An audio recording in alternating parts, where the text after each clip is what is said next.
tout en wap dit que petit ou pas bon respect. Ou connaît qui est-ce qui fait ça? En pile fois c'est nous-mêmes qui fait ça. Des petits moun nan petit, la passe dans bêtise, leur passer en l'autre. Li leve voile sous Jean Livle, li relé Jean Livle sous. Ou gade ou pas dit rien. Li dit ou n'importe mot qui sorti dans bouche li. Ou gade ou fait silence. Ou parler yon bagay sérieux avec lui et puis la passe dans bêtise.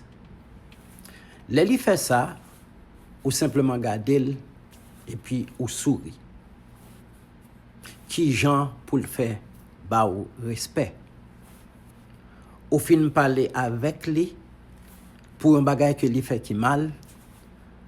A il frappe porte la beau, li vire do ba ou.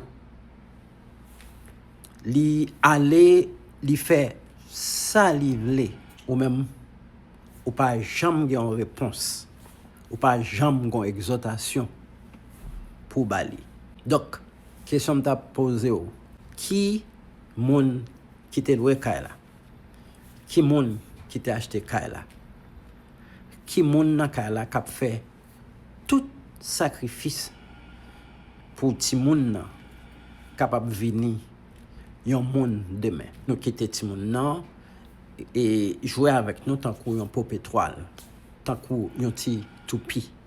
Si par exemple ou besoin ti moun nan bon respect, gagner limite pour bay ti moun nan ce comportement que li doit gagner à l'égard de eux-mêmes. Ou doit faire ti moun nan connaît et comprendre que ou pas accepter quelque bagay nan men, surtout les ça l'a faire à passer en bas pied. Assurément nous remet petit non, moi-même remet petit moi tout. Et me connais quelques monde qui t'a vle quitter ti moun nan fait ça que li vle. On seul ba m'a faut connaître ti moun nan, c'est ti moun nan pas lever tête li. Ti moun nan doit connaître et doit accepter que gagnant un monde dans kay la.